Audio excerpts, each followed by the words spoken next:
Ma'am आप अपना speaker on कीजिए। हमारे गेस्ट हमारे बीच में हैं Rajiv sir. Thank you Bharti ma'am. Welcome sir. Yes. 5 दिवसीय फैकल्टी डेवलपमेंट प्रोग्राम जो कि 23 मई से 27 मई तक चल रहा है और जिसका विषय है तकनीकी दक्षता विकास समय की मांग। इस सत्र में आज 26 तारीख के सायंकालीन सत्र में मैं डॉक्टर लता कुमार आप सभी का हार्दिक स्वागत करती हूँ। आदरणीय प्राचार्य महोदया जो हमारे इस कार्यक्रम की अध्यक्षता कर रही हैं उनका बहुत बहुत स्वागत करती हूँ। और हमारे बीच हमारे जो अतिथि वक्ता उपस्थित हैं जिनका यहाँ पर भी व्याख्यान शुरू होगा, प्रस्तुत किया जाएगा। डॉक्टर राजीव चौधरी जी, मैं सभी से उनका परिचय करा देती हूँ। Doctor Rajiv Chaudhary ji physical education में प्रोफेसर हैं, former head school of studies in physical education, former dean faculty of physical education, head school of studies in law, chairman BOS, joint proctor and dean students welfare, Pandit Ravishankar Shukla university Raipur Chhattisgarh, visiting professor Jan Dlugosz university Czestochowa Poland, visiting professor Trier university of applied sciences Trier Germany. Doctor Rajiv Chaudhary MP MPhil PhD के हुए हैं, PG DYM PG DDYN PG DYN black belt diploma in judo हैं। बहुत सारी qualification है हमारे आज के वक्ता के पास। तो निश्चित तौर पर मुझे ऐसा लग रहा है इतनी सारी विशेषज्ञताओं के साथ, इतनी सारी विशिष्टताओं के साथ हमारे बीच उपस्थित हैं, तो हम सभी को और जो भी हमारे प्रतिभागी इस सत्र में उन सभी को बहुत सारा लाभ आपकी वार्ता से, आपकी चर्चा से, आपके विश्लेषण से होने वाला है, ऐसी मुझे उम्मीद है, मेरी अपेक्षा भी है। और चूंकि काफी समय हो चुका है तो मैं बहुत वक्त ना जाया करते हुए डॉक्टर राजीव चौधरी जी को यहाँ मंच पर आमंत्रित करती हूँ। वे अपने विद्वत व्याख्यान के लिए उपस्थित हूँ। Doctor Rajiv Chaudhary ji. Thank you madam, नमस्कार। Thank you sir. At the very outset, I would like to express my sincere thanks to you all, especially to the organizers, for inviting me to deliver my lecture here on this platform. I am feeling great pleasure as I have got this opportunity. I will speak on scholars' scholarly approach, and I am directed by Dr. Bharti to speak in both the languages, English as well as Hindi. So I will speak in both the languages, English as well as Hindi. Since my topic is related to researchers, so I would like to share a proverb in the significance of research. Anything without research is like shooting an arrow into the air and then looking for the target to catch it with. केवल education का क्षेत्र नहीं, किसी भी क्षेत्र की यदि हम बात करें, किसी भी क्षेत्र में किया गया कार्य बिना अनुसंधान या बिना शोध के ऐसा है कि पहले तीर कमान से तीर चला दिया जाए और फिर लक्ष्य को ढूंढा जाए। तो research has a great significance. I will start my presentation.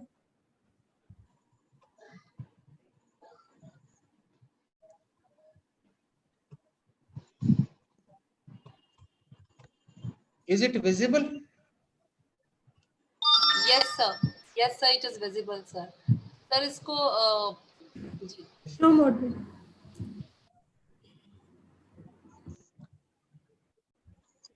I'll speak on scholars' scholarly approach, विद्वान का विद्वत्तापूर्ण मार्ग.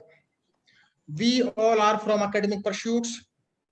Devotion is required towards academic pursuits. Not only devotion, the serious academic devotion is required toward academic pursuits.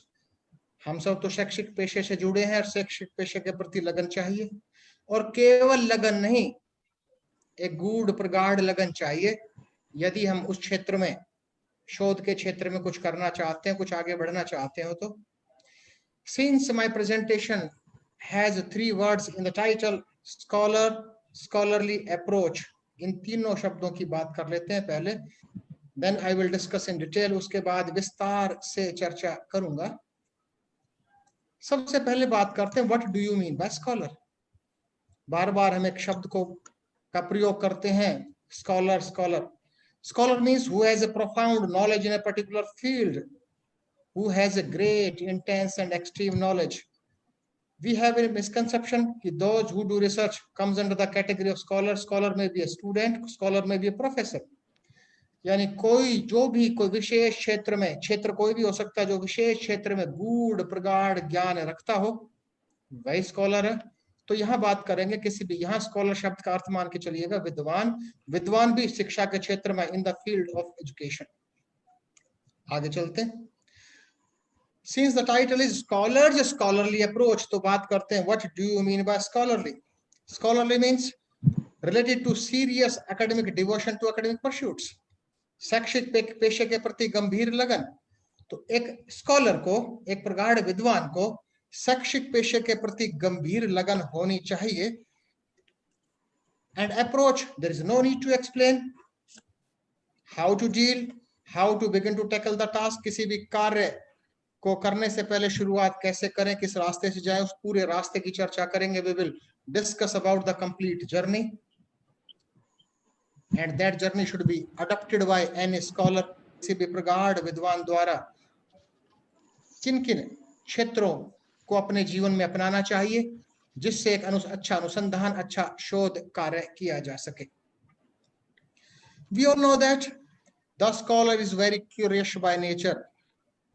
जहां scholar शब्द आ गया, जहां शोधार्थी बात आ गई, जहां विद्वान की बात आ गई, तो प्रकृति से वह जिज्ञासु होगा, हमेशा जिज्ञासु होगा।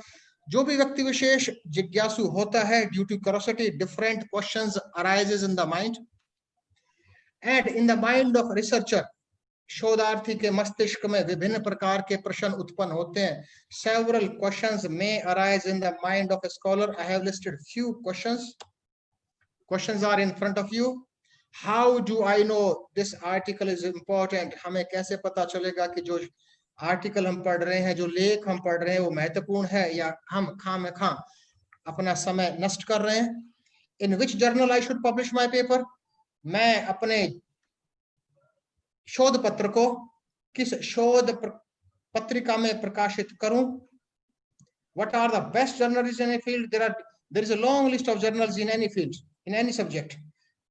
So we have to find out what are the best journals in any field to publish our papers. For this, who is citing my article?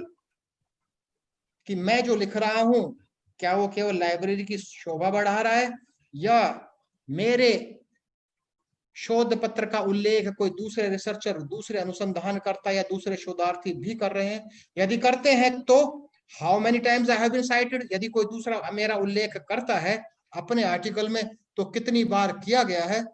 What is my H index score? कि मेरा H index score क्या है? We can measure our quality by using that H index. I will discuss in detail about H index. What is the H index of the journal in which I have published my paper or I am going to publish my paper?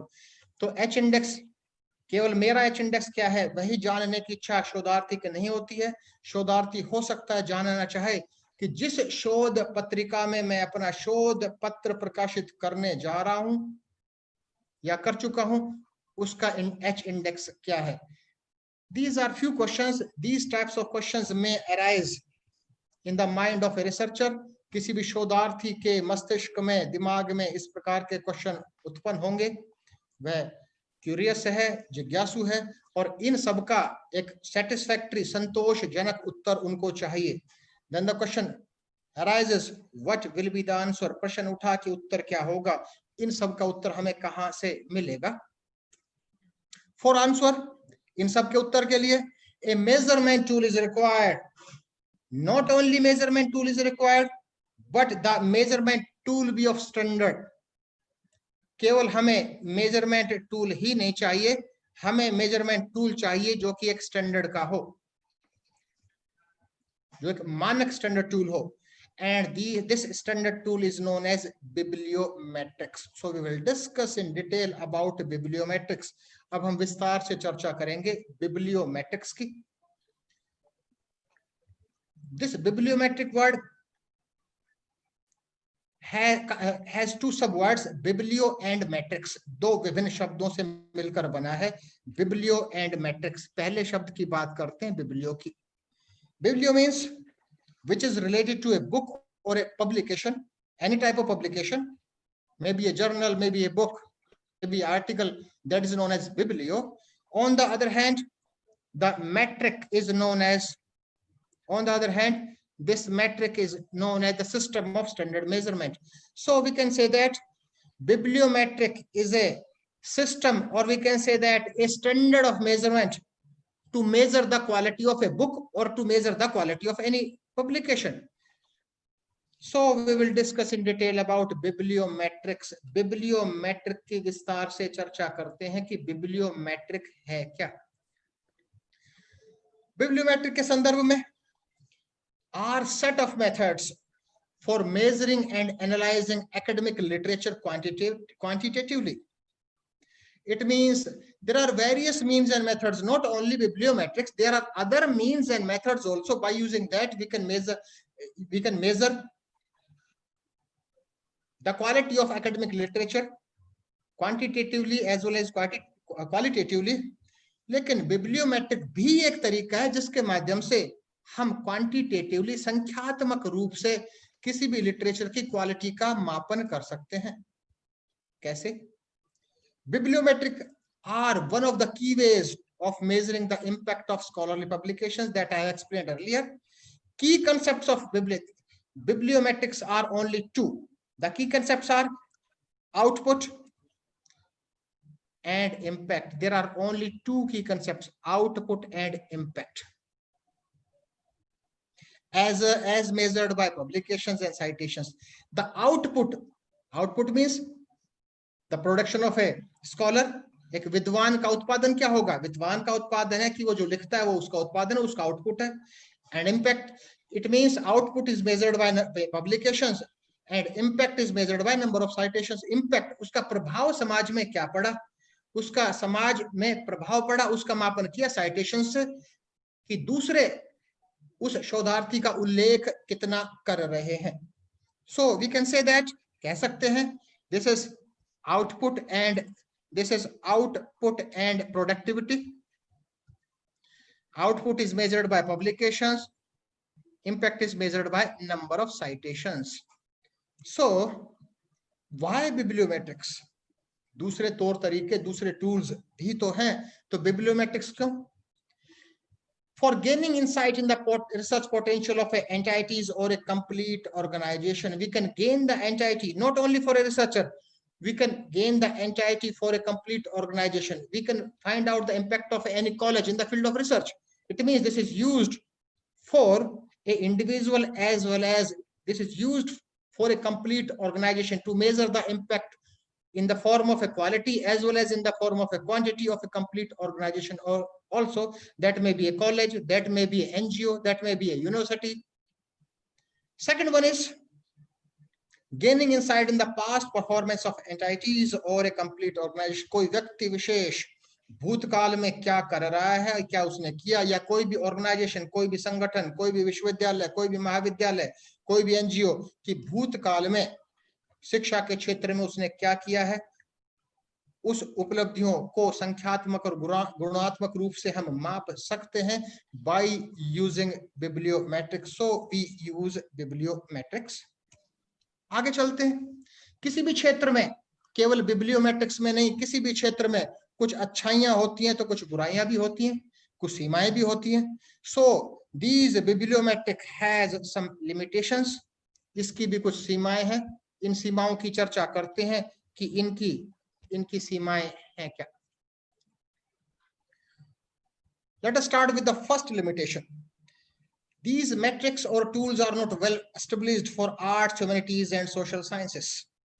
If we compare different subjects, if we compare engineering, medical sciences, biomedical sciences, social sciences, humanities, or arts, these bibliometrics are well established in the scientific areas, in sciences, biosciences, engineering. But on the other hand, in the field of arts, humanities, and social sciences, these are at the nasal stage. It means these are not well established. अगली बात करते हैं. Let us discuss about the second limitation of bibliometric. The citation patterns. It means these bibliometrics have different citation patterns. These citation patterns vary from subject to subject. It means for chemistry, the citation pattern will be different. For engineering, the citation pattern will be different. For biomedical researches, the citation pattern will be different. Third one is the coverage of tools is not comprehensive. Iski pahunch, these are not widely spread. Iski pahunch har vyakti vishesh tak nahi hai. Next one is self. This is the main limitation as per my experience. Self citation can distort metrics. आप देखते होंगे, अनुभव आपका भी होगा, कोई भी शोधार्थी यदि शोध पत्र लिखता है तो वह अपने अगले शोध पत्र में अपने पिछले सारे शोध पत्रों का उल्लेख कर देता है. After writing a particular paper, the particular researcher cites his or her own papers in his or her own papers that can distort that matrix. Next one is the review articles are more highly cited than standard articles. You know that the research articles can be written in two different forms: thematic papers or review articles. Articles on the basis of the surveys or experiments, or on the other hand, articles based on review. So it has been seen that the review articles are highly cited in comparison to standard articles. So कोई भी शोधार्थी जो review article एक तो लिखेगा उसके उल्लेख तो बहुत अधिक मिलेंगे. दूसरी तरफ कोई बहुत ही अच्छे आर्टिकल, एक एक्सपेरिमेंटल स्टडी पब्लिश की किसी भी शोधार्थी ने, उसके साइटेशन कम होंगे in comparison to review articles. Next one is citation to a paper may not reflect its quality. अच्छी बात है, होना भी चाहिए. यदि आपका किसी ने उल्लेख कर दिया तो यह उसने सिद्ध नहीं कर दिया है कि हम उस गुणवत्ता से भरे हैं, कि साइटेशन के आधार पर किसी भी व्यक्ति विशेष की गुणवत्ता का आकलन ठीक से नहीं किया जा सकता. Metrics tend not to account for the age of researcher. It means कोई भी एक शोधार्थी है, उसका एक आरंभिक काल है, उसने शोध क्षेत्र में प्रवेश किया है, और एक ऐसा शोधार्थी है जो कई वर्षों से शोध कर रहा है. तो एक शोधार्थी जो नया शोधार्थी है, चाहे वो कितना ही अच्छा क्यों न हो, उसका मैट्रिक कम होगा, क्योंकि it is affected by length of contribution. जो योगदान की सीमा अवधि है, अनुसंधान करने की, शोध करने की जो सीमा अवधि है, उससे प्रभावित होता है. So these are the limitations. So these we should keep the limitations also in our mind. Next one is, now the main part of my presentation arises. अब मुख्य भाग मेरे presentation का आया. Main part is the major metrics for scholars. It means the major metrics for individuals, major metrics for entities. I have listed only 4. First one is citation count. Second one is H index. Third one is G index. Fourth one is I-10 index. It means these are used to measure the impact of any scholar. How to measure, we will discuss in detail now. On the other hand, the major metrics for journals, we generally use the 2 metrics for journals to measure the impact of journals. First one is journal impact factor. The second one is H index. So we can say that out of all metrics, H index is used for both. That is to measure the impact of a scholar as well as to measure the impact of a journal. It means that is applicable to both. But by the help of journal impact factor, we can measure the impact of only journal. So we will discuss all metrics one by one. अब सभी metrics की बात करते हैं. Let us start with the first metric, H index. What do you mean by H index? की H index से आप क्या समझते हैं? Why H index? शुरू में इसकी आवश्यकता, need के बारे में बात करें कि why we need this, why we need H index. We need an index including both, that is quantity or quality of scholars publications. हमें एक ऐसा इंडेक्स चाहिए जो दोनों क्षेत्रों के मापन करता हो. We want to measure quantitatively as well as we want to measure qualitatively. We have discussed earlier that by the help of productivity and impact. This has both, that is productivity and impact. The main characteristic is, first one is it is not big affected by big hits. It's a great significance. बहुत अधिक महत्व बता रहा है H index का कैसे.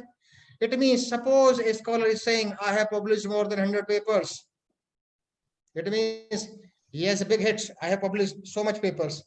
यह number of papers द्वारा प्रभावित नहीं होता. हो सकता है किसी भी शोधार्थी ने जीवन में केवल 2 शोध पत्र प्रकाशित किए हों, लिखे हों, वो 100 शोध पत्र लिखने वालों से अच्छा हो सकता है. On the basis of H index, it is affected by quality. It is not affected by number of publications.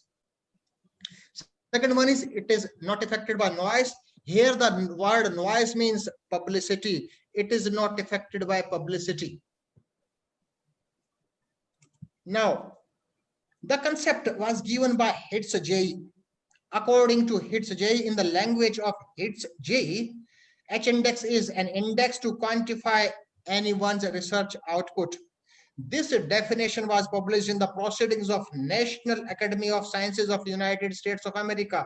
This was published in the year 2005. कोई नई कहानी नहीं है. There are different names. This H index is known by different names. ये H index विभिन्न नामों से जाना जाता है. This is also known as Hitz index.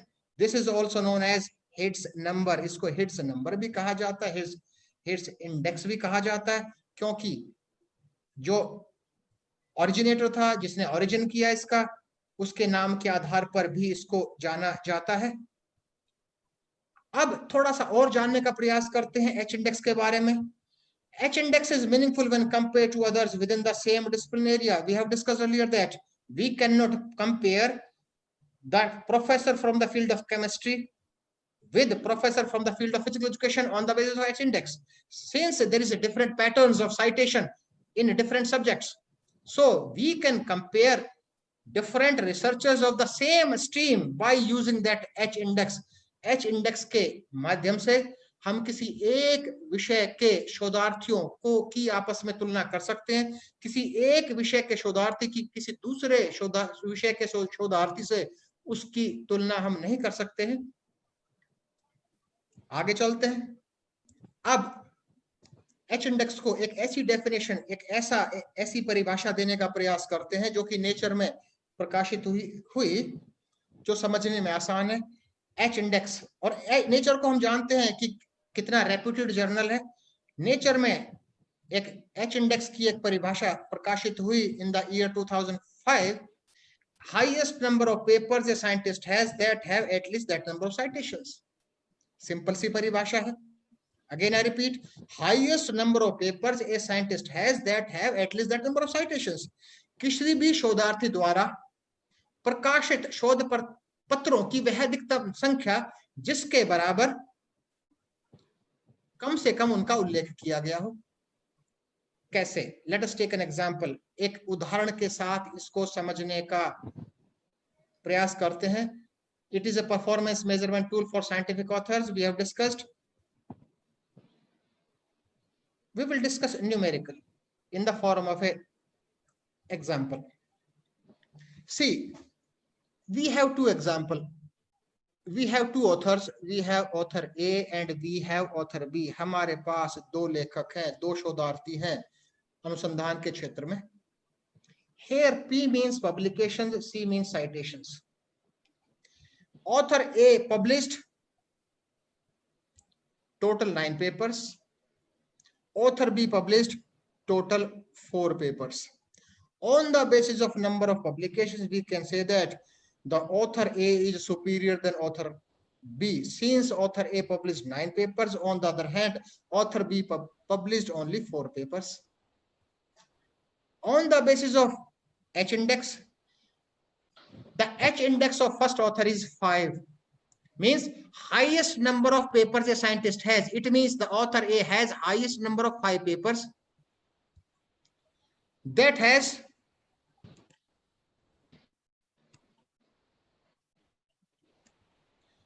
five papers.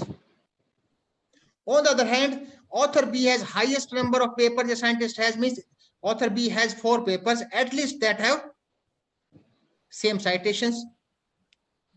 यदि हम H इंडेक्स के आधार पर दोनों की तुलना कर रहे हैं तो दोनों ऑथर्स के बीच, दोनों लेखकों के बीच कोई खास अंतर नहीं है, कोई बहुत अधिक सार्थक अंतर नहीं है। लेकिन यदि हम नंबर ऑफ पब्लिकेशंस के आधार पर बात कर रहे हैं तो दोनों के बीच में बहुत बड़ा अंतर पाते हैं। तो ये H इंडेक्स की कहानी थी। अब बात करते हैं एक और एग्जाम्पल, एक और उदाहरण लेकर चलते हैं। In this example we have 3 authors, author A, author 2 and author 3. We have 3 authors and all the 3 authors published 10 papers. All authors published 10 papers and total citation of first is 355, second 245, third 80. If we compare all the 3 authors on the basis of number of papers, all the 3 authors publish the same number of papers.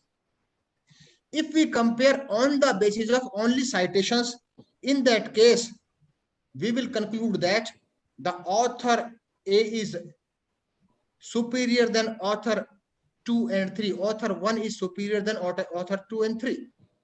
Since author 1 has 355 citations, on the other hand, author 2 has 245 and 80. And on the basis of average citations, if you compare, in that case also, we will conclude that author A is best, author 1 is best than author 2 and 3. But on the basis of the H index, यदि H index के माध्यम से तीनों की तुलना करना चाहें, जो कि परिभाषा थी, highest number of papers a scientist has that have at least that number of citations, यदि इस परिभाषा के आधार पर जो कि H index की है हम तुलना करना चाहें तो सभी का H index है 5.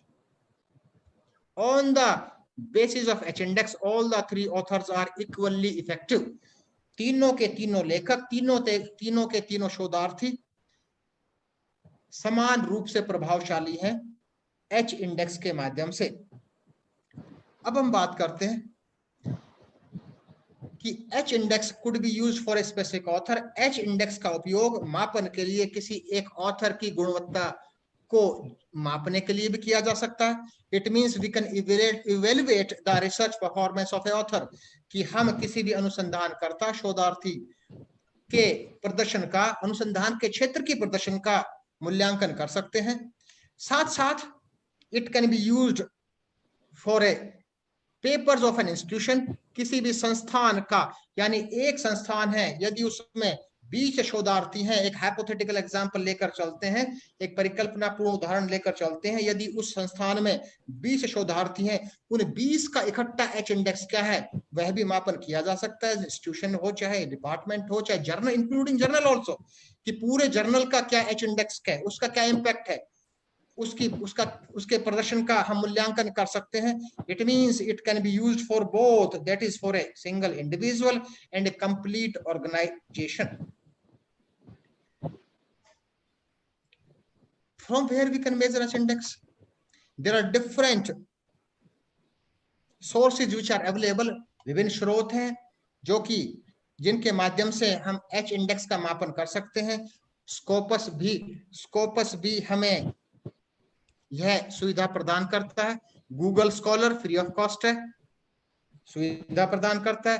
वेब ऑफ साइंस भी, it means these are mean to account the differences in citation patterns, one hit wonders versus consistent record of scholarship। इन तीनों के माध्यम से हम कर सकते हैं, लेकिन मुख्य बात है जो कि डिस्कशन की है कि तीनों का ही साइटेशन पैटर्न अलग अलग होगा। यदि हम H इंडेक्स किसी भी शोधार्थी का मेजर करें स्कोपस के माध्यम से तो अलग होगा, गूगल स्कॉलर के माध्यम से तो अलग होगा, वेब ऑफ साइंस के माध्यम से तो अलग होगा, क्योंकि तीनों की गुणवत्ता अधिक है। इसमें Web of Science is considered as superior than all. आगे चलते हैं, एक इंडेक्स की बात की, H इंडेक्स की, अब बात करते हैं G इंडेक्स की। G इंडेक्स की What do you mean by G index? की G index क्या है? H index को परिभाषित किया था सिंपल वर्ड्स में, साधारण शब्दों में, कि highest number of papers a scientist has that have at least that number of citations. Now we will discuss about this. The definition is in front of you. When a set of papers is ranked in a decreasing order on the basis of citations that they received, the G index is the unique largest number such that the top G articles received at least G square citations. It means step by step we will discuss it. The concept of G index was suggested by Leo Agee in the year 2006. It means to measure the G index, we have to set all the papers in a ranked order on the basis of a decreasing order.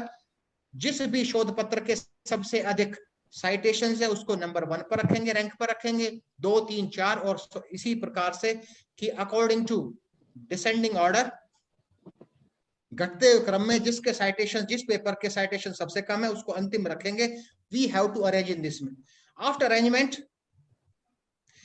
G index is the largest number. तो उसमें से मान लीजिए hypothetical example, किसी भी author के 20 paper हैं, तो 20 के 20 पेपर्स के समान साइटेशन तो हो नहीं सकते. जिसके साइटेशन सबसे अधिक थे number 1, 2, 3 and so on.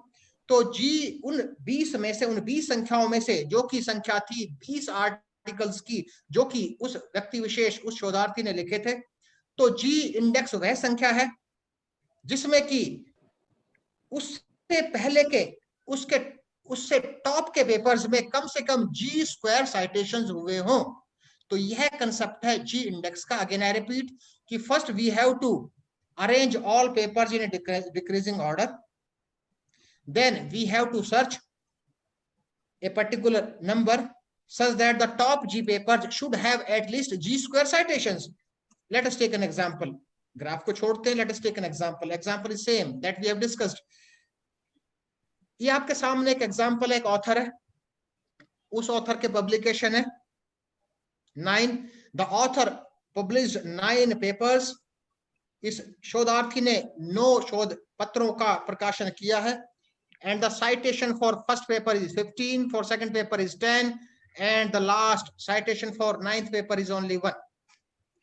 The G, अगर इसके H index की बात करें जो कि चर्चा पहले हो चुकी है, his और her H index is 5, क्योंकि this proves that the highest number of papers a scientist has that have at least that number of citations, that value is 5. On the other hand, on the basis of the definition given by H index, when we arrange all papers in a descending order on the basis of the citations that they have received, G is that number such that the top G papers have at least G square citations. It means top G paper citation is 7 square is 49 and the top G papers total citations are 52. So this 52 is greater than 49. So the G index will be 7. So this is the concept of G index.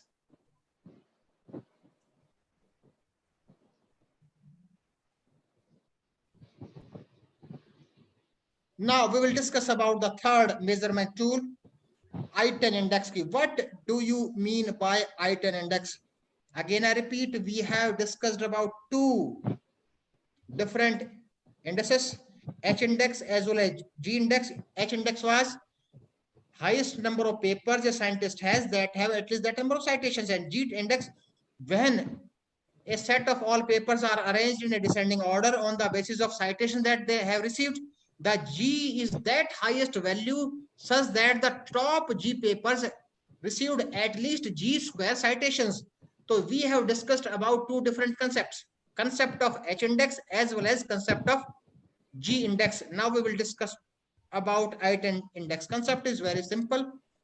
This concept was introduced in July 2011 by Google as a part of their work on Google Scholar.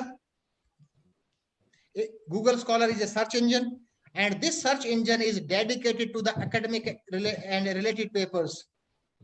ये शोधार्थियों के लिए specially, हम सब different social networks use करते हैं, Facebook है या दूसरे हैं, लेकिन जो ये गूगल स्कॉलर है, this is only for research scholars. I will demonstrate about that also. Now we will discuss about the concept of G index. G index के concept की बात करते हैं, उदाहरण की बात करते हैं कि G index का I10 index का अर्थ क्या है. The I10 index is the highest number of papers a scientist has that have at least 10 citations each.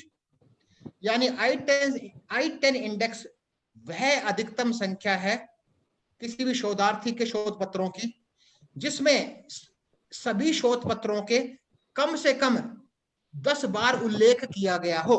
Let us take an example. एक उदाहरण के साथ, उदाहरण वही है जिन उदाहरणों की चर्चा हम कर चुके हैं. We have discussed about the same examples, author A and author B, in case of H index, and the H index was 5 for author A and H index for author B was 4. But in case of I10 index, we have discussed about the definition. The highest number of papers a scientist has that have at least 10 citations each. It means in case of first author A, the highest number of papers a scientist has that have at least 10 citations each. It means first paper has more than 10 citations, 2 also, 3 also, 4. The I10 index will be 4. In case of author B, the I10 index will be 2. So these are the examples. So we have discussed about 3 measurement tools. We have discussed about H index, we have discussed about G index, as well as we have discussed about I10 index. तीनों के बारे में चर्चा कर चुके हैं. अब सबसे महत्वपूर्ण बिंदु, we will discuss in detail about journal impact factor. अब हम बात करते हैं journal impact factor के बारे में कि what do you mean by journal impact factor. इस कंसेप्ट को भी जान लेते हैं. In relation to the journal impact factor, the number of citations to a journal in a given year from the articles occurring in the past 2 years, and we have to divide, means we divide by dividing by the number of articles published in the journal in the past 2 years. It means that to calculate the journal impact factor, minimum 3 years of existence is required for that particular journal. Without that, we cannot measure the journal impact factor as per the standard definition of journal impact factor. कि किसी भी journal के, किसी भी शोध पत्रिका के journal impact factor को निकालने के लिए, गणना करने के लिए किसी भी शोध पत्रिका का कम से कम 3 साल का अस्तित्व होना चाहिए. उसके बिना हम जर्नल इम्पैक्ट फैक्टर नहीं निकाल सकते. यह चर्चा हो रही है एक स्तरीय परिभाषा के आधार पर जो कि जर्नल इम्पैक्ट फैक्टर की है. इट मींस कैसे कि number of citations to a journal in a given year, किसी भी दिए गए वर्ष में उस जर्नल में, मींस 1 जनवरी टू 31 दिसंबर तक, कोई भी ईयर हाइपोथेटिकल एग्जांपल ले लेते हैं कि उसमें कितने साइटेशंस हुए उस जर्नल के, एंड साइटेशन कब के, these citations should be on the basis of the papers published in the last 2 years only, and we have to divide this by the number of articles published in the journal in the past 2 years. Let us take an example, hypothetical example. एक hypothetical example लेकर चलते हैं, समझने का प्रयास करते हैं. चर्चा हो चुकी है कि किसी भी जर्नल का एग्जिस्टेंस 3 साल चाहिए जर्नल इम्पैक्ट फैक्टर कैलकुलेट करने के लिए. मान लीजिए ये इस हाइपोथेटिकल एग्जांपल में कि हम 2014 में इस जर्नल का इम्पैक्ट फैक्टर क्या है, तो 2014 में उस जर्नल के साइटेशंस कितने हुए, टोटल 100 हुए.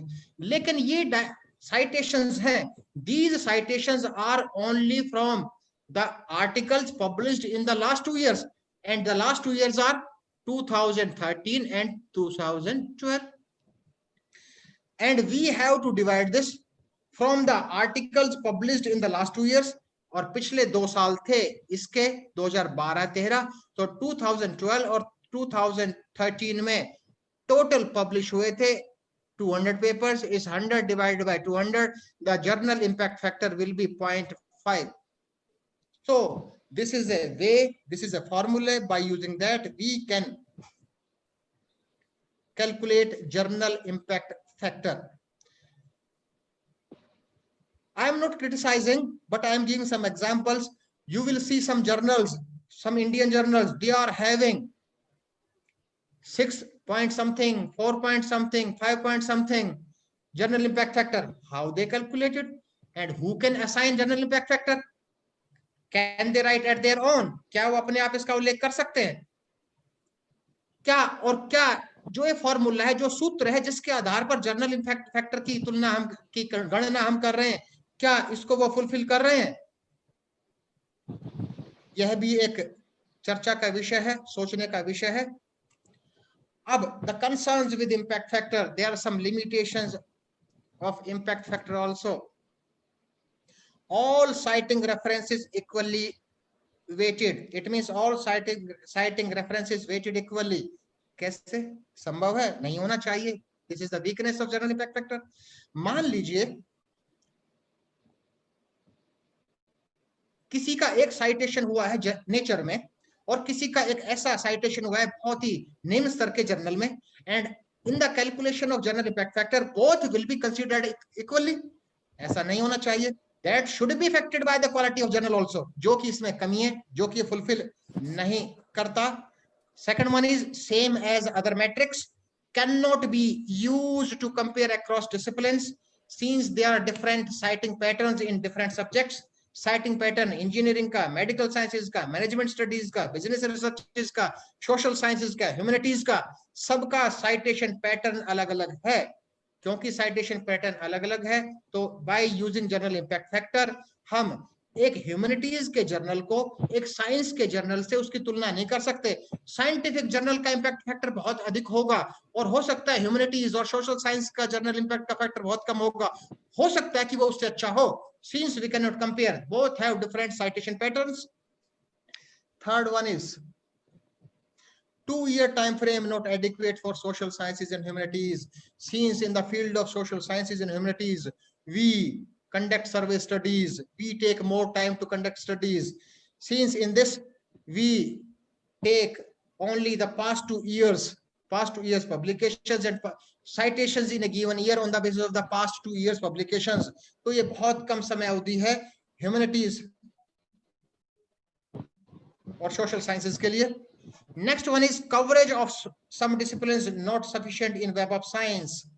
जो कि टॉप एजेंसीज हैं, ऑर्गेनाइजेशंस हैं, जिसमें एक नाम है वेब ऑफ साइंस का. इसमें सभी सम डिसिप्लिन्स आर नॉट सफिशिएंट, उनको नहीं रखा गया है. This is best for sciences in comparison to social sciences and humanities. Next one is measure of impact a measure of quality? क्या हम इम्पैक्ट के आधार पर गुणवत्ता की जांच कर सकते हैं? एक प्रश्न तो उठता ही है यहां भी. मे बी और मे नॉट बी, उत्तर दे पाना बड़ा मुश्किल है. इट्स पॉसिबल और इट्स नॉट पॉसिबल. अब बात करते हैं साइटेशन एनालिसिस की. क्यों? क्योंकि बाय यूजिंग साइटेशन एनालिसिस के माध्यम से we can calculate H index, we can calculate G index, we can calculate i ten index, we can calculate journal impact factor. We require citation analysis. Now we will discuss about citation analysis. Citation analysis के बारे में चर्चा करते हैं. In the simple words, we can say that counting citations is often called citation analysis. कि count कर लें कि इसके उल्लेख कितने हुए, इसके उल्लेख कितने हुए, इसके उनको कहा जाता है citation analysis. But this is the subject of discussion or criticism in its discipline. चर्चा हो चुकी है कि may or may not be, पिछले स्लाइड में बात हुई थी. When we are performing a citation analysis, we should use several resources instead of one. यदि हम साइटेशन एनालिसिस करना चाहते हैं तो हमें किसी एक स्रोत पर निर्भर नहीं होना चाहिए. We should use different resources we should use several resources to count citations in order to fully capture an article's impact. हो सकता है किसी आर्टिकल का इम्पैक्ट वेब ऑफ साइंस में है, किसी का गूगल स्कॉलर में है, किसी का रिसर्च गेट में है, किसी का स्कोपस में है. तो we have to take care of all resources. We should not depend on a single resource. Now we will discuss about citation databases in detail. कि what are the citation databases? इस citation databases कौन कौन से हैं? उन सब citation databases की बात करते हैं. Citation means we have discussed, I have explained that citing a statement or quoting, यदि कोई उल्लेख आपके पेपर का कर रहा है, that is known as citation. Database means data bank, storage, जहां ये संग्रह करके रखा जाता है, जितने भी citations है उनको जो एकत्रीकरण है वो कहलाता है database. It means we can say that citation databases are data bank, वो संग्रह है जहां पर सब citations और metrics इकट्ठे हैं, और the data bank showing citations or metrics. We can see these citation or metrics on data bank. Different data banks, different databases are available. By using that, we can analyze our impact. Our impact means the impact of a scholar quantitatively. Several tools can help us to find out how many times a specific article, many times the author or a journal have been cited. किसी article का कितनी बार उल्लेख किया गया, किसी author का कितनी बार उल्लेख किया गया, किसी जर्नल का कहीं दूसरी जगह कितनी बार उल्लेख किया गया.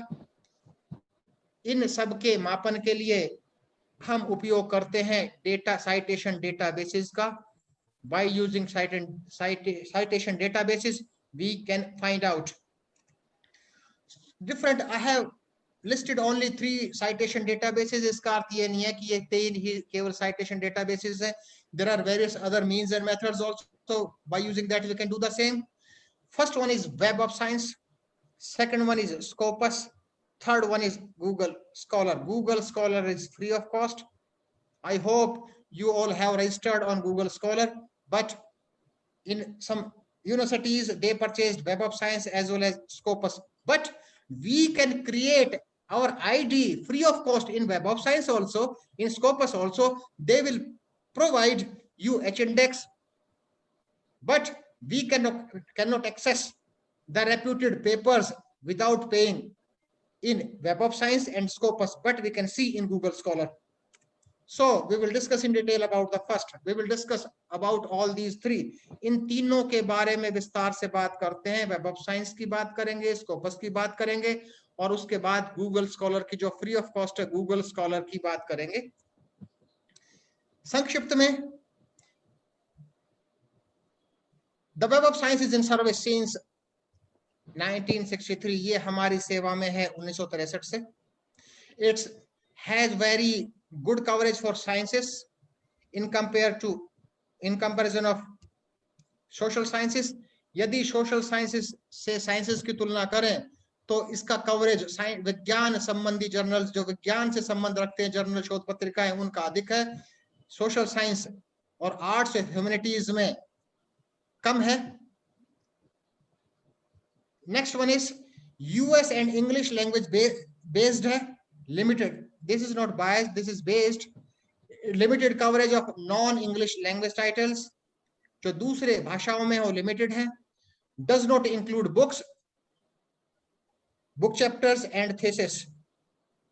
इसमें बुक्स का उल्लेख नहीं है, बुक चैप्टर का उल्लेख नहीं है, थीसिस का उल्लेख नहीं है. तो किसका उल्लेख है? इसमें केवल शोध पत्रिकाओं का उल्लेख है.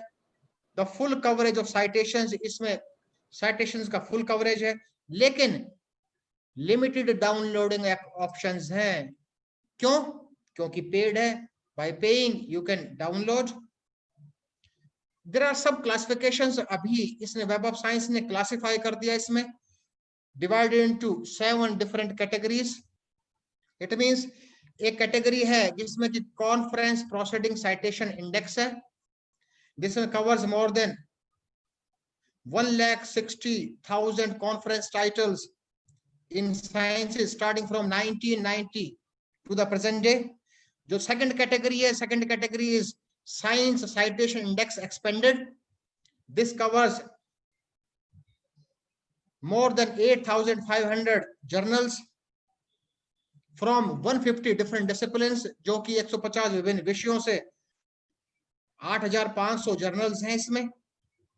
लेकिन these are from 900 onwards only. Third category is social science citation index. This covers 300 journals. In the previous slide, we have discussed that the coverage of scientific journal is more in comparison to social science journals. In this example, here in front of you, the science citation index expanded has 8,500 journals. On the other hand, this has only 3,000 journals.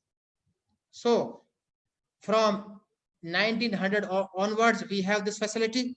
Fourth one is art and humanities citation index, has approximate 1,700 journals belong to arts and humanities. These starting from 1975. Next category is Index Chemicus. The facility is from 1993 onwards, and the next one is current chemical reactions. This indexes over 1 million reactions, chemical reactions may be seen on this. The coverage is from 1986 onwards, from 1986 to the present day. And the last one is book citation index. Recently, they included book citation index, cover more than 60,000 books. Now we will discuss about Scopus. अब Scopus की तुलना करते हैं. This Scopus was launched in the year 2004 and sources back from 1960 onwards, or we can say that from 1960 to the present day. 1960 से आज तक की सुविधा प्रदान करता है, लेकिन लॉन्च हुआ 2004 में. This is excellent for physical and biological sciences.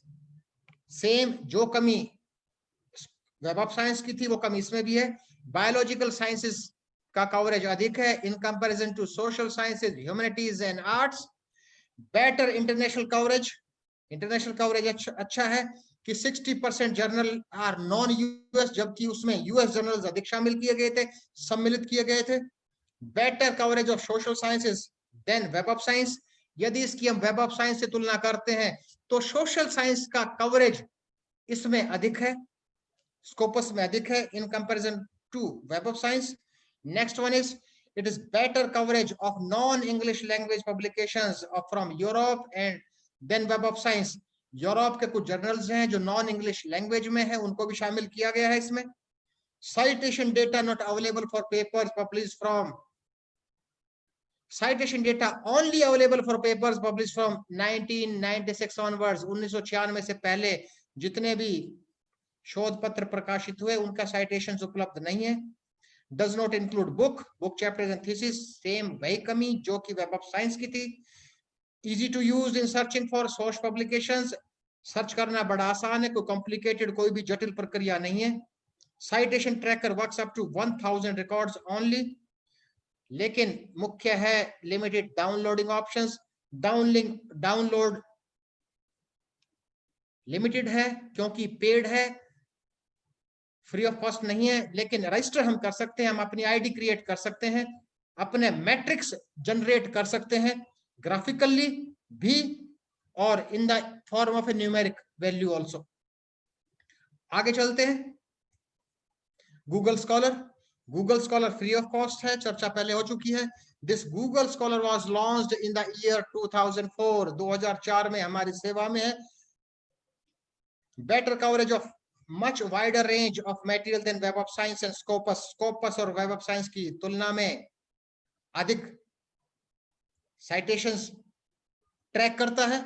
More coverage of references also, and this is better coverage of non English language publications from, जबकि स्कोपस में यूरोपियन कंट्रीज को शामिल किया था, उनकी लैंग्वेजेस को शामिल किया था. This also included publications from Africa, Asia, central and south America, than Web of Science or Scopus.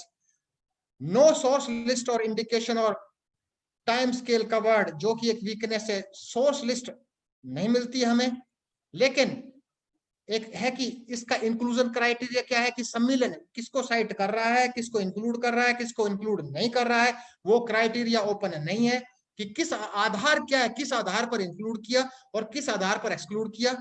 Very limited search option limited है. No separate cited author search back to 1990, उससे पिछला नहीं है. लेकिन सबसे मुख्य विशेषता है जो हम सबके लिए अच्छी है कि इट्स फ्री ऑफ कॉस्ट. यह फ्री ऑफ कॉस्ट है ना. आईडी क्रिएट कर सकते हैं, ट्रैक कर सकते हैं, अपना एच इंडेक्स ज्ञात कर सकते हैं, अपना I10 इंडेक्स ज्ञात कर सकते हैं बाय यूजिंग गूगल स्कॉलर. और उसकी कुछ विशेषताएं, we can track citations of your publications, check हुई साइटिंग योर पब्लिकेशंस. हाँ, अपने स्वयं के साइटेशन देख सकते हैं. हम यह देख सकते हैं कौन व्यक्ति विशेष हमारा पेपर को साइट कर रहा है. We can graph our citations, हम अपने ग्राफ के in the graphical form citation metrics generate कर सकते हैं over time, periodically, in the form of a trend analysis. We can compute citation metrics. और वी पब्लिकेशंस बाय कोलीग्स, हम दूसरों के पब्लिकेशंस देख सकते हैं कि किसी व्यक्ति विशेष ने किसी भी नाम से सर्च में डालने के बाद कि किस व्यक्ति विशेष ने किस क्षेत्र में कैसे पब्लिकेशंस किए हैं. Keep up with their works, उसके कार्य से अपने आप को अवगत करा सकते हैं. सी देयर साइटेशन मैट्रिक्स, हम केवल अपना ही साइटेशन मैट्रिक नहीं देख सकते, हम किसी दूसरे का साइटेशन मैट्रिक्स भी देख सकते हैं. दूसरे का एच इंडेक्स क्या है, दूसरे का I10 इंडेक्स क्या है, वो सब हम देख सकते हैं by using Google Scholar, by registering ourselves in Google Scholar. अब प्रश्न उठा, how to publicize your publication. हम अपने पब्लिकेशन को पब्लिसाइज कैसे करें, क्योंकि साइटेशन कैसे बढ़े. हमने रिसर्च की, लेकिन वो अधिक से अधिक लोगों तक पहुंचे, अधिक से अधिक लोग उसका लाभ लें. कोई भी हमने शोध किया, कोई भी शोध कार्य किया, किसी भी शोधार्थी ने कोई भी शोध कार्य किया, उसका अधिक से अधिक लोग लाभ लें, उसके लिए उसकी पब्लिसिटी आवश्यक है. तो we will discuss about the means and methods by using that we can publicize our publication, कि हम अपने पब्लिकेशन को पब्लिसाइज कर पाए. कोई नई बात नहीं है, सिंपल है. आप सब होंगे रिसर्च गेट से, कि ResearchGate is a social networking website for scientist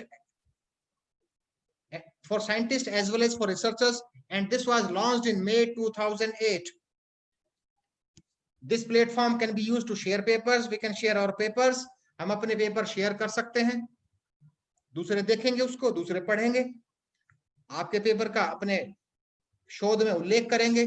to ask answer and questions, this facility is not available in Google Scholar, this is also not available in Scopus, this is not available in Web of Science, but in ResearchGate this facility is available. We can ask and answer questions and we can find out collaborators. आप अपने सहयोगी एक साथ जो joint research करना चाहते हैं वो ढूंढ सकते हैं. Having the same research area, having the same research interest, कि समान रुचि वाले, समान क्षेत्र वाले, समान विषय वाले हम ढूंढ सकते हैं ऑन ResearchGate. ऑर्चिड अगला है, ऑर्चिड और orchid, this is pronounced as ORCID also. ORCID means Open Researcher and Contributor ID. Is a alphanumeric code uniquely identifies scientific and other academic author and contributions. ये क्या है? जैसे हमारा एक आधार card है, वो एक यूनिक आइडेंटिटी है, वो हमारे बैंक अकाउंट से भी जुड़ा है, वो हमारी दूसरी सुविधाओं से भी जुड़ा है. Same as our Aadhaar card हम कह सकते हैं कि ये किसी भी रिसर्चर का आधार कार्ड है.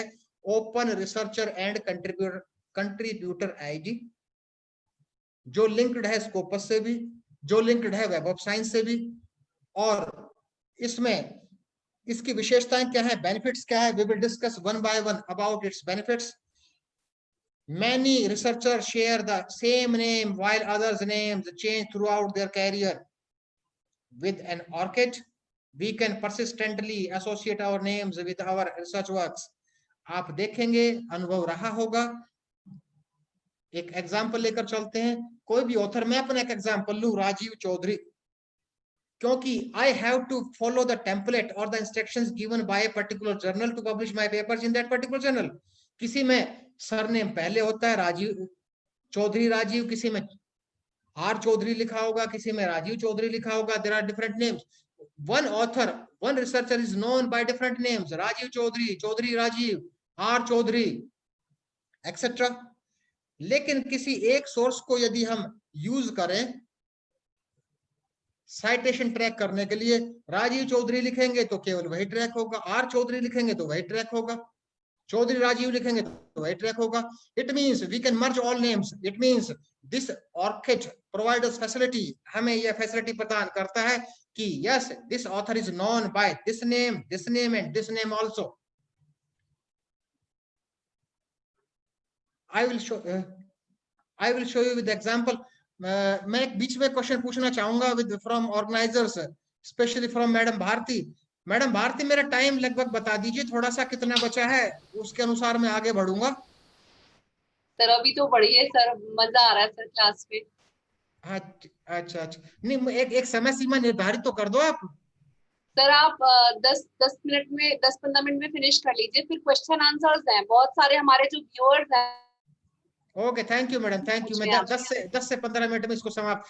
और एक मेरा क्वेश्चन सभी रिसर्चर से या पार्टिसिपेंट से, जो भी हैं लेक्चर को सुन रहे हैं, उनसे भी हैं, यदि प्रैक्टिकल डेमोन्स्ट्रेशंस आप देखना चाहते हैं कि हाउ टू सर्च, और ऑर्किड की बात करें, वेब ऑफ साइंस की बात करें, स्कोपस की, तो they can send their queries in the message box and you can tell me. Now I will continue, आगे बढ़ते हैं।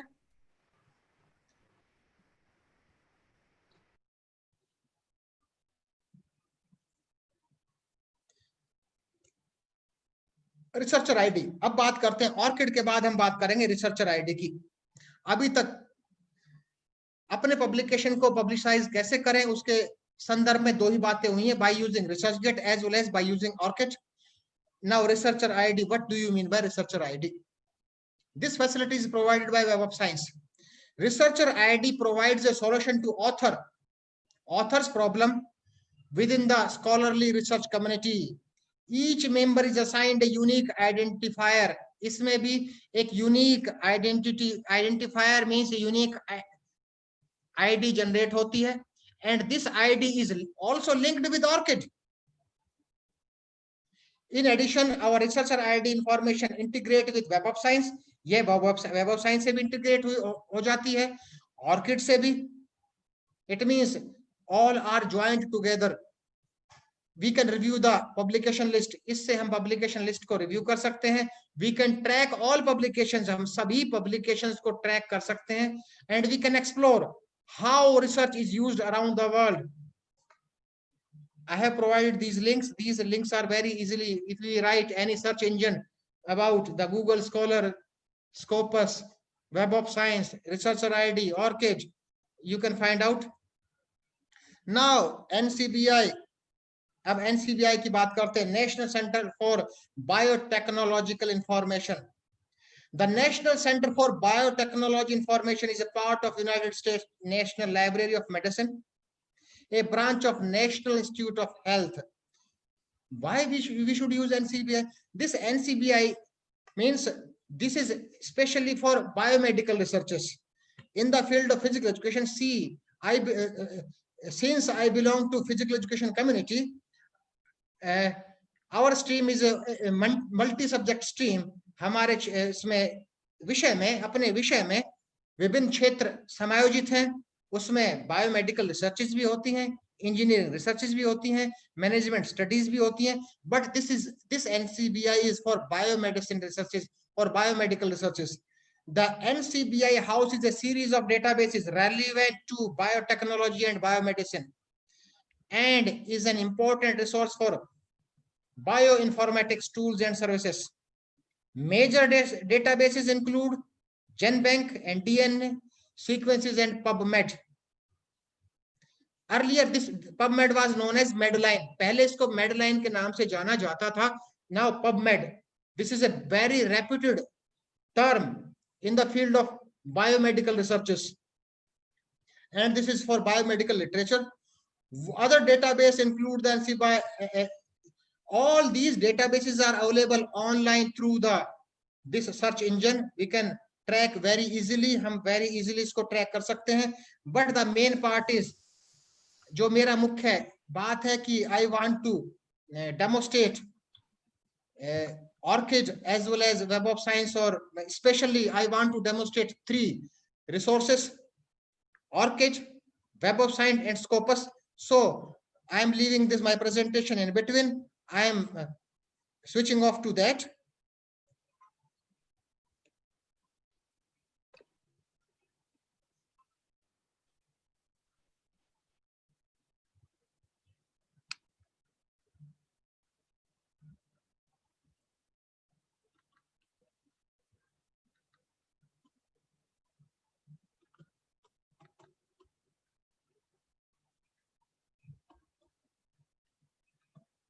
Madam, I have to use my new. Sir, is it over? It's Sir, over. kindly close the screen share, sir. Screen share. Hanji, Dr. Lata Kumar, Dr. Deepak Gupta, are you there? Yes, yes. I got it. I got it. Right. Okay. Next one is, I am demonstrating something. Right. Madam, this is visible. My desktop is visible. Yes, sir. Yes, sir. Definitely. I am going to discuss about ORCID, how to sign. Suppose I am signing in ORCID. By using our email, we have to create our ID. Since I have created my ID earlier, मैं अपनी ID को पहले से create कर चुका हूँ, मेरा password है. So without wasting time, I am signing in my account. So you can sign up your account in ORCID. I am signing in this account. See this. See, this is my ORCID page. See the example. I informed ORCID that I am known by different names. See my cursor. I am known by Rajiv Chaudhary and by other names also. And these other names are, also, see my cursor, also known as R Chaudhary, Chaudhary R, and Chaudhary Rajiv. It means I am known by 4 names. So this ORCID will track all my associations related to research papers together. So, another is, this is linked with, see my cursor, other IDs. It means I have also created my ID on Scopus author ID. This is linked.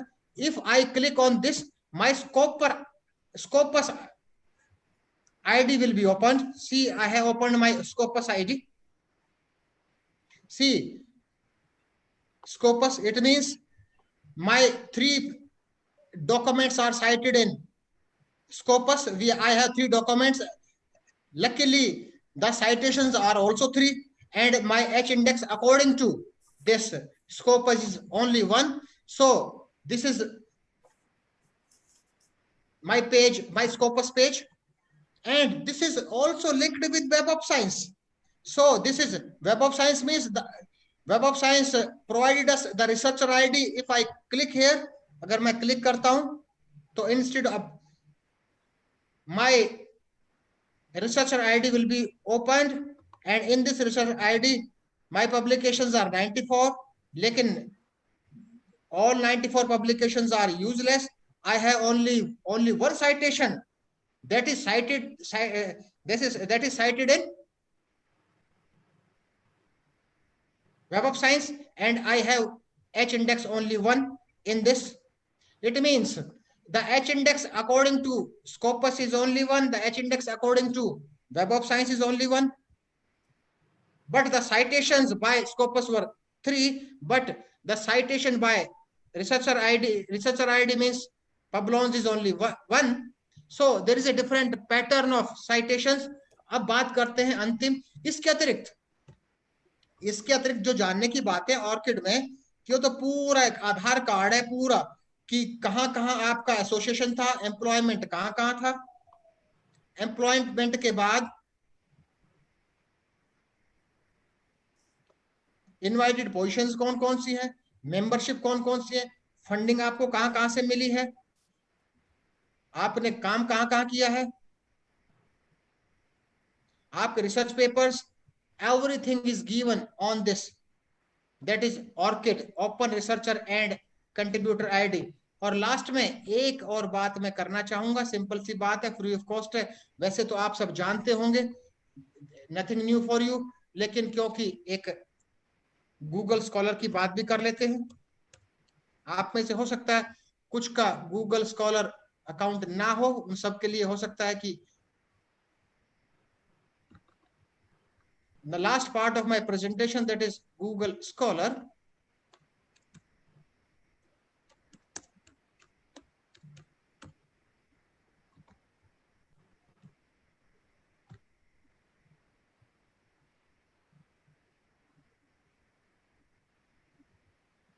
this is my page of Google Scholar. See, the citations are 116 and citation since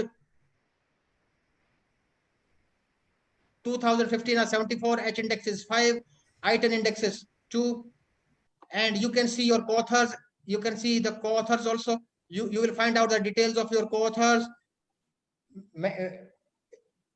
you can see graphically also, you can generate this citation matrix graphically, you can generate this year wise in the form of a trend. So this is, and this automatically track your publications. If Google Scholar is unable to track your publications, अगर Google Scholar में आपके publication को list down नहीं किया गया है, तो आप मैनुअली भी उसको अपलोड कर सकते हैं इसमें, क्योंकि कुछ ऐसे जर्नल्स होंगे जो ऑनलाइन नहीं होंगे, जिनकी केवल हार्ड कॉपी होती है। So my presentation is over, थोड़ा फास्ट लिया, sorry for that. I express my sincere thanks to all the organizers, special to Dr. Bharti for inviting me to present here. Now your questions are invited. आपके प्रश्न आमंत्रित हैं, यदि आप कुछ पूछना चाहते हैं, you can ask any question. Thank you very much sir. और बहुत सारे जो प्रश्न है हमारे ड्रॉप बॉक्स में आ चुके हैं, और मैं 1 बाय 1 उनको आपके सम्मुख रखना चाहूंगी। जो एक हमारा पहला प्रश्न आया था मनीषा भूषण जी की तरफ से, which research paper is better, the one with more references और the one with least number of references? Madam, which paper is more impressive, with more references or with less references? Less references. Understood है, जितने references अधिक होंगे तो एक आपके अध्ययन को, आपकी रिसर्च को एक बहुत अधिक बड़ा आधार मिलेगा। तो जितना अधिक सपोर्ट होगा उतना अच्छा है। Your publication should be supported with previous publications, एक अधिक ताकत प्रदान करेगा। Thank you sir. Dimple Vich का प्रश्न है sir, I have an ORCID ID created when I reviewed paper for Springer journal, how can I give ORCID ID to all my published paper?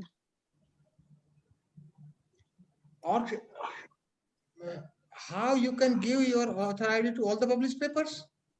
Sir मान लीजिए कुछ पेपर्स ऐसे हैं, अभी जो चर्चा हुई थी, in case of Web of Science I have only 1 H index and only 1 citation. In case of Scopus I have only 1 citation, 1 H index and 3 citations. On the other hand, in case of Google Scholar I have 116 citations. It means all the research journals are not recognized by all resources. These are not all journals are not recognized by Web of Science, all journals are not recognized by Scopus. तो जो उस particular resource ने जिन papers को recognise किया है, केवल वही accept करेंगे वो। Thank you sir. सर एक क्वेश्चन है हमारे पास स्वर्णिम घोष जी का। What is the benefit regarding as a peer reviewer? Peer reviewer का बेनिफिट क्या है सर?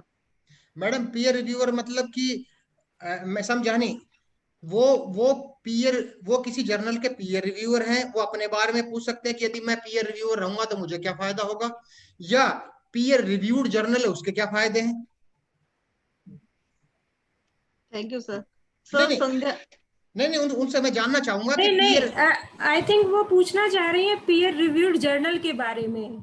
हाँ तो पीयर बेनिफिट्स रिव्यूड क्या जर्नल है? के, पीयर हाँ, रिव्यूड जर्नल एक सिंपल सा, पीयर रिव्यूड जर्नल मींस जो कि एक पीयर रिव्यू प्रोसेस से गुजरे, एक पीयर रिव्यू प्रोसेस हो। It means in the peer review process the papers are sent to the experts, बड़े बड़े दिग्गज प्रगाढ़ विद्वानों को वो पेपर भेजा जाता है।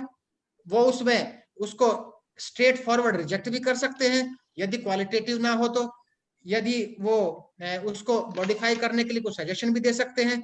तो पीयर रिव्यूड तो अच्छा है ही, एक ऐसे जर्नल है जो भेज दिया पब्लिश कर दिया, एक वो है पीयर रिव्यूड है। तो पीयर रिव्यूड तो निर्धारित करती है आपकी गुणवत्ता को। It means your paper is qualitative peer reviewed journal में।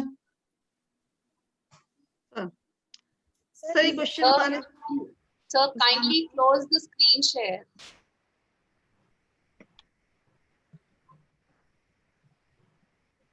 सर एक क्वेश्चन है। Hello hello madam screen share गया? सर गया। सर एक प्रश्न हमारे सामने है कि फेक इम्पैक्ट फैक्टर है, ऐसा कैसे जाना जा सकता है? बड़ा भयानक क्वेश्चन है मैडम, बहुत ही भयानक सर है। प्रेमा द्विवेदी जी ने डाला हुआ है ये प्रश्न। मैडम ये एक आपका ऐसा प्लेटफॉर्म है, इस पर चर्चा करना खतरनाक है। एक तो बहुत खतरनाक क्यों है कि अब बहुत भयानक कमेंट मैं कर रहा हूं कि majority of Indian journals have fake impact factor, क्योंकि जो टॉप जर्नल्स हैं वेब ऑफ साइंस में इंडेक्स, स्कोपस में इंडेक्स, वो टॉप जर्नल्स के इंपैक्ट फैक्टर है पॉइंट समथिंग, 1 पॉइंट समथिंग, और इंडिया के जो जर्नल्स है उनका इंपैक्ट फैक्टर है 6.5, 4.6। How it's possible? ऊपर से ब्रह्मा जी भी उतरा है तो भी नहीं हो सकता। सर एक क्वेश्चन है, difference between peer reviewed and refereed journal. Madam difference between peer reviewed and refereed journal? Madam कोई डिफरेंस नहीं है, बहुत सारा associated. Refereed journal means, refereed journal वो है जो पीयर रिव्यूड जर्नल है, वो रेफरीड जर्नल है। Peer reviewed means refereed, peer reviewed means जो पीयर रिव्यू प्रोसेस से गुजरे वो रेफरीड जर्नल है। Both are the same? Refereed peer reviewed journal means refereed journal. कोई जर्नल उसको पीयर रिव्यूड जर्नल के नाम से जानता है, कोई रेफरीड जर्नल के नाम। तो रेफरीड जर्नल वो ये जो क्लियर हुआ आपका? सर एक क्वेश्चन है कि ह्यूमैनिटीज के कुछ वैल्यूएबल जर्नल्स बता दीजिए। जी मैडम, ह्यूमैनिटीज के कुछ वैल्यूएबल जर्नल्स, उनके बारे में बता दीजिए सर। मैडम ह्यूमैनिटीज के तो मुझे नहीं है, लेकिन मल्टी डिसिप्लिनरी जर्नल तो मुझे पता है। ह्यूमैनिटीज के जर्नल से कभी पाला पड़ा नहीं। सर ये संदीप कुमार जी हैं, उन्होंने प्रश्न पूछा था। ह्यूमैनिटीज के, उनको आप मेरा मेल आईडी दे दीजिएगा, मैं सर्च करके भेज दूंगा। Since I did not publish a single paper in humanities journals, तो जिस क्षेत्र से कोई संबंध नहीं होता उस क्षेत्र में व्यक्ति कम ही जाने का प्रयास करता है। एक सर प्रश्न है, how some journals are having more than 7 impact factor? Madam वो तो जर्नल वाला बताएगा ना, सेम ही चीज होगी, वो तो इट्स रिपीटेड सर। वो जर्नल वाला बताएगा मैडम, या परमात्मा बता सकते हैं।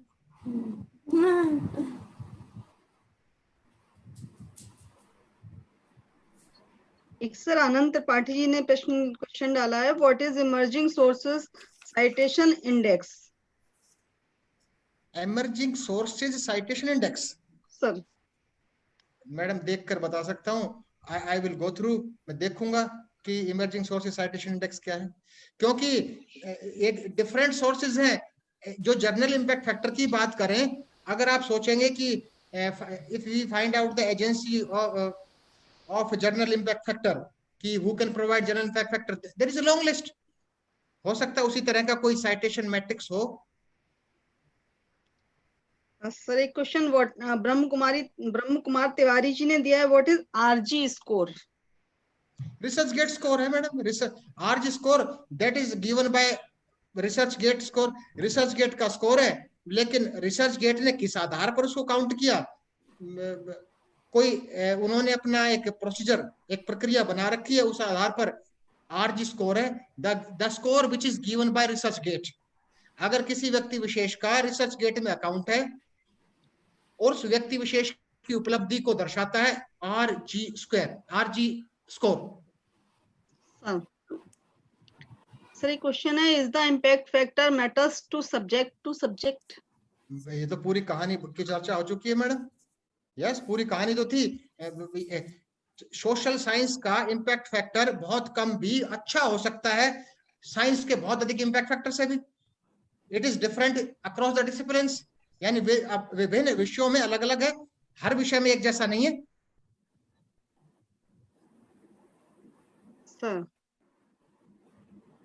Sir, Dimple.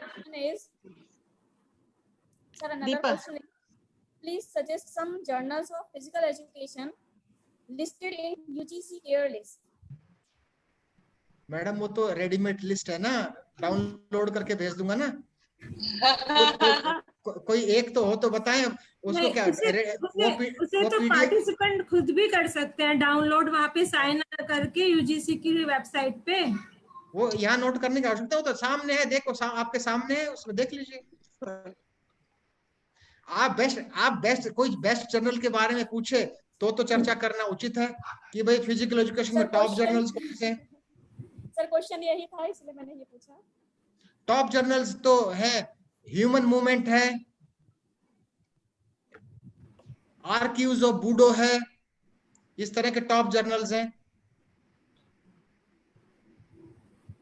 Okay sir, thank you. बताएं।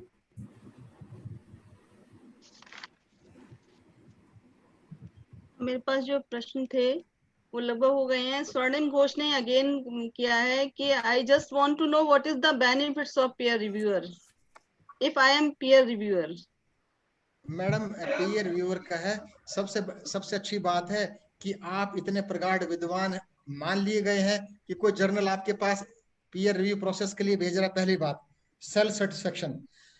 जो एकेडमिक परफॉर्मेंस इंडिकेटर्स, बॉस साहब को मैं कहना चाहूंगा, जो एकेडमिक परफॉर्मेंस इंडिकेटर्स हैं, जो कि अपॉइंटमेंट्स के लिए, प्रमोशंस के लिए, प्रोफेसर बनने के लिए, एसोसिएट प्रोफेसर बनने के लिए, उसमें यूजीसी ने पीयर रिव्यूअर के लिए कोई अंक निर्धारित नहीं किए हैं। हाँ, वैसे हैं कि आपकी पब्लिसिटी हो रही है, एक प्रगाढ़ विद्वान की श्रेणी में आप आ रहे हैं।